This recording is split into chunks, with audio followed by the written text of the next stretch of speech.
E se a pessoa com QI mais alto do mundo, um gênio, assim, reconhecido globalmente, viesse a público e declarasse que Jesus Cristo é Deus? Parece uma pergunta hipotética, né? Mas não é. Não, de jeito nenhum. Essa é a premissa de uma história que, nossa, explodiu na internet. É quase um mito ou verdade da era digital. Totalmente. E a figura central é um sul-coreano, Kim Jong-un. Exato. A narrativa era que ele teria um QI recorde de 276 e teria professado a fé cristã para o mundo todo. O que gerou manchetes, assim, inacreditáveis, tipo, detentor do QI mais alto do mundo declara fé cristã. E para nossa análise de hoje, a gente tem um material fascinante. São dois ângulos bem diferentes sobre a mesma história. Sim. De um lado, uma investigação jornalística super minuciosa que vai fundo nas credenciais do Kim e levanta dúvidas bem sérias. Chega a usar a palavra impostor. Pesado. E do outro lado? Do outro, um artigo mais acadêmico, de um pesquisador com PhD. Ele não foca tanto no Kim, mas na psicologia por trás do fenômeno. Ou seja, por que essa ideia de um gênio validando a fé é tão poderosa? Ok, então vamos analisar isso. A nossa missão hoje é justamente essa: fazer um teste de mito ou verdade. Perfeito. Primeiro, a gente vai investigar a alegação do QI do Kim Jong-un, ver se ela para em pé. Depois, e talvez isso seja até mais importante, vamos tentar entender por que essa narrativa, sabe, seja ela fato ou ficção, ressoou com tanta força. E o que ela diz sobre a nossa relação com inteligência, fé e essa busca por validação hoje em dia. Vamos lá. Vamos começar pela história que cativou milhões de pessoas. A narrativa é quase de filme, né? É muito boa. Kim Jong-un, apresentado como um cientista coreano, não seria apenas um gênio, mas o maior de todos, QI de 276. E esse número teria sido registrado nos prestigiosos campeonatos mundiais de memória, o que dá um ar de legitimidade, né? Total. E aí vem o clímax da história. A declaração dele, simples, direta. Eu acredito que Jesus Cristo é Deus, o caminho, a verdade e a vida. E essa frase, atrelada a esse número mágico, o QI, foi o combustível para viralizar. Imagino. Veículos de mídia cristã no mundo todo, tipo The Gospel Herald, a Catholic News Agency, Jubileecast, todos replicaram a notícia. A mensagem era irresistível, né? Claro, a mente mais brilhante do planeta, a personificação da lógica, endossando um pilar central da fé cristã. Para muitos, era a prova final de que fé e intelecto não só podem coexistir. Mas que o intelecto máximo leva, inevitavelmente, à fé. É um argumento de autoridade levado ao extremo. Não é qualquer intelectual, é o intelectual. Exatamente. Mas é aí, nesse pilar central, o QI, que as nossas fontes começam a encontrar as primeiras rachaduras. É aqui que a história começa a ficar bem interessante. Pois é, a investigação que a gente tem em mãos sugere que esse suposto recorde mundial se apoia numa base, assim, descrita como, no mínimo, extremamente frágil. E tudo por causa de um único teste. Um único e pouco conhecido teste de QI chamado VNPT-2. E é aqui que tudo fica mais complexo. A investigação aponta, na verdade, 3 problemas centrais com essa alegação. Ok, vamos um por um. O primeiro é o próprio teste e a pontuação, então. Certo. O teste VNPT-2 foi criado por um indivíduo, um Dr. Kirk Raymond Butt. Segundo a nossa fonte, esse teste não tem praticamente nenhum reconhecimento ou discussão na literatura acadêmica. Ninguém conhece. As menções a ele são quase sempre em sites ligados ao próprio Kim e ao Dr. Butt. Mas o detalhe mais crucial é a pontuação. A nota original, a nota bruta do Kim nesse teste foi 210. Espera um pouco. 210. Isso. Não 276. Exato. De onde veio essa diferença de 66 pontos? É uma diferença gigantesca. A diferença vem de um procedimento que eles chamam de ajuste de desvio padrão. O que é isso? Bom, um especialista entrevistado na fonte investigativa é categórico. Ele afirma que esse tipo de ajuste para inflar uma pontuação é uma prática mal vista na comunidade científica há décadas. É como mudar a régua depois de medir para parecer maior. É uma ótima analogia. E a defesa para isso parece ser baseada numa metodologia proprietária do próprio Dr. Butt, que não é aceita pela comunidade. E a postura dele também é reveladora. Como assim? A fonte aponta que ele nunca endossou publicamente o título de QI mais alto do mundo para o Kim. O que ele fez foi dar um certificado de melhor desempenho no diretório dele, o Global Genius Directory. Ah, então é uma coisa muito mais modesta e bem autorreferencial. Exatamente.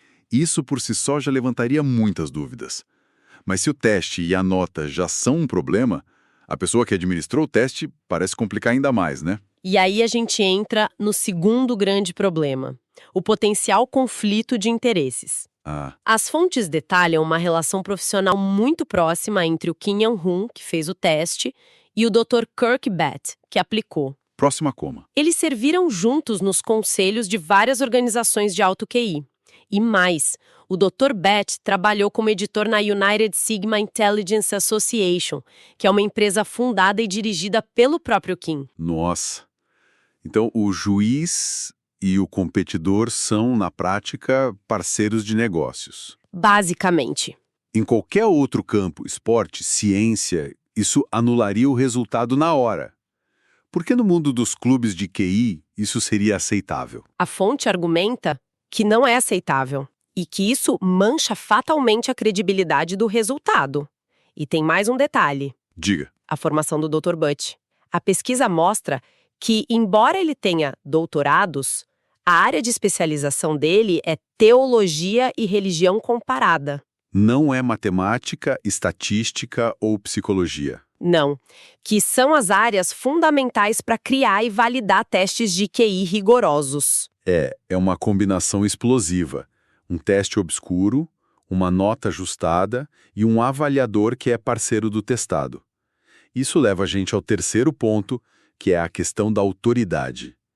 Quem, afinal, concede o título de pessoa mais inteligente do mundo? E a resposta curta é ninguém. Ninguém. Ninguém. Esse é um ponto crucial. Mesmo se o teste fosse perfeito e o avaliador imparcial, não existe uma organização única, oficial, que confere esse título. Como assim? As fontes descrevem esse universo de clubes de alto QI como um velho oeste.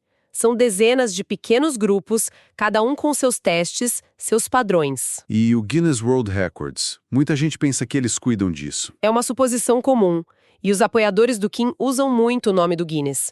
Só que a investigação aponta que o Guinness parou de registrar recordes de QI em 1989. Por quê? Justamente pela impossibilidade de padronizar e verificar as alegações de forma justa. Eles reconheceram que o campo era nebuloso demais. Ok, então a base da história, o QI recorde parece se desintegrar. Mas a investigação que a gente analisou vai além, né? Ela sugere que não foi um caso isolado, mas parte de um padrão de, como eles descrevem, mensagens enganosas. Sim, e essa falta de rigor não para no teste de QI. As fontes contestam outras alegações usadas para construir essa imagem de supergênio. Por exemplo, A formação acadêmica. No site oficial do Kim, a seção de educação lista estudos em psicologia, neurociência, em universidades de mega prestígio como King's College London, Cambridge e Yale. o que soa muito impressionante. Mas qual é a realidade, segundo a investigação? A fonte alega que, depois de uma busca em registros, a única qualificação formal que parece poder ser confirmada é um bacharelado em teologia. Só isso? Aparentemente. A discrepância entre a apresentação grandiosa e a realidade documentada é um ponto central da crítica.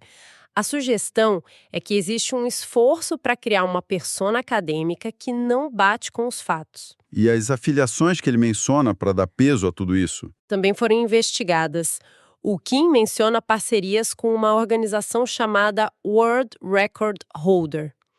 A investigação descreve essa entidade como uma fábrica de certificados. Uma fábrica de certificados. É, uma empresa que, se você pagar, te ajuda a criar e registrar um recorde mundial em qualquer coisa. Basicamente, uma forma de comprar credibilidade. Entendi. Ele também se apoia muito no nome dos World Memory Championships, só que a fonte contatou o cofundador da organização. E ele foi claro, eles não fazem um evento de QI há décadas e ele nem sabia que o Kim estava usando o nome deles para apoiar essa alegação. É impressionante, a história toda se desfaz com algumas perguntas. O teste é duvidoso, A nota inflada, o avaliador é parceiro, e mesmo assim, milhões de pessoas acreditaram. E isso é o que eu acho mais fascinante. O que tudo isso significa? Por que essa história, mesmo tão frágil, funcionou tão bem? O que é fascinante aqui é como o fenômeno Kim Jong-un vai além do indivíduo. Ele toca num nervo exposto, sabe? Num desejo profundo, especialmente em certos círculos religiosos. E é aí que entra a nossa segunda fonte, o artigo mais analítico. Exato. O artigo do pesquisador Jorge Guerra Pires é dedicado a explorar justamente essa questão. Ele argumenta que a popularidade da história revela uma tendência forte de alguns grupos religiosos em buscar validação intelectual. E por que essa necessidade de validação? A fonte aponta algumas razões psicológicas. A primeira é a busca por legitimidade intelectual. A gente vive numa cultura onde, muitas vezes, a religião é vista como irracional ou anticientífica. Certo. Nesse contexto, associar a fé a um suposto gênio global funciona como uma prova social poderosa. É um contra-argumento que diz: vejam, a crença não só é compatível com a razão, como é a conclusão da mente mais brilhante que existe. Ah, é um atalho cognitivo, no fundo. Em vez de debater a teologia ou a filosofia, você aponta para o gênio e diz: se ele, com aquele cérebro todo, acredita, quem sou eu para duvidar? Exatamente. É um exemplo clássico da falácia do apelo à autoridade. A verdade de uma alegação é inferida a partir do prestígio de quem acredita, não das evidências. Isso não é novo, né? De jeito nenhum. O artigo aponta que essa tática é antiga. Figuras como Isaac Newton e Albert Einstein são constantemente citadas por apologistas como gênios que acreditavam em Deus. Mas as fontes também contextualizam essas citações, certo? Não é tão simples. Nem um pouco. E esse é um ponto-chave. O artigo argumenta que isso envolve um uso muito seletivo da história. Como assim? Quando um apologista cita Newton, ele convenientemente esquece que Newton provavelmente dedicou mais tempo à alquimia e a cálculos sobre o fim do mundo do que à física. Nossa! Ele era um gênio, sim, mas as crenças dele eram profundamente não ortodoxas e, para os padrões de hoje, bem bizarras. E citar o Einstein é ainda mais problemático. Por quê? Porque o Einstein foi explícito em cartas ao rejeitar a ideia de um Deus pessoal que intervém no mundo, que responde a orações, que é o pilar do cristianismo. A visão dele era diferente. Muito. Era mais panteísta, próxima de Spinoza. Ele via Deus na harmonia do universo. Então, usar esses nomes como um endosso simples é uma apropriação que distorce o que eles de fato acreditavam. E para a pessoa que já tem fé, que já acredita, qual o efeito de uma história como a do Kim? Para essa pessoa, a fonte sugere que a história oferece um imenso conforto psicológico. Reduz a dissonância cognitiva, talvez? Exatamente essa expressão que a fonte usa. Para um crente que também valoriza o rigor intelectual, pode haver uma tensão interna. Ver um gênio compartilhando sua fé ajuda a aliviar essa tensão. Funciona como uma reafirmação de que não há conflito em ser inteligente e ter fé. Ok, vamos recapitular. A gente começou com uma manchete viral, quase um conto de fadas moderno. O homem mais inteligente do mundo é cristão. E as fontes que a gente examinou hoje desconstroem sistematicamente essa alegação. Apontam para um teste obscuro, uma pontuação manipulada, sérios conflitos de interesse. E o que é descrito como um padrão de mensagens enganosas sobre formação acadêmica e afiliações. A perspectiva mais ampla que emerge é que este caso é um estudo poderoso sobre como a desinformação se propaga. Principalmente quando ela confirma uma narrativa que as pessoas querem muito que seja verdade. Pois é, o que essa história revela não é sobre a inteligência de um homem, mas talvez sobre a insegurança de um sistema de crenças. Quando uma fé precisa do endosso do homem mais inteligente do mundo para se sentir validada, isso diz mais sobre a necessidade de validação do que sobre a força da própria fé. Exato. As fontes não questionam a fé de ninguém, mas sim as credenciais usadas para apoiá-la. E isso nos leva a um pensamento final. O material que a gente analisou levanta um ponto crucial. Que é? A alta inteligência por si só não imuniza ninguém contra crenças não convencionais ou, como um dos autores chama, pensamento mágico. Gênios como Newton com a alquimia dele, ou o matemático Kurt Gödel, eles mostram como o cérebro humano é complexo. Verdade. E isso deixa a gente com uma reflexão. Se a pura capacidade cognitiva não é garantia de acesso à verdade, que outras ferramentas ou qualidades, talvez humildade intelectual, pensamento crítico, a disposição para estar errado, são mais essenciais para a gente navegar e buscar o que é factual no mundo de hoje?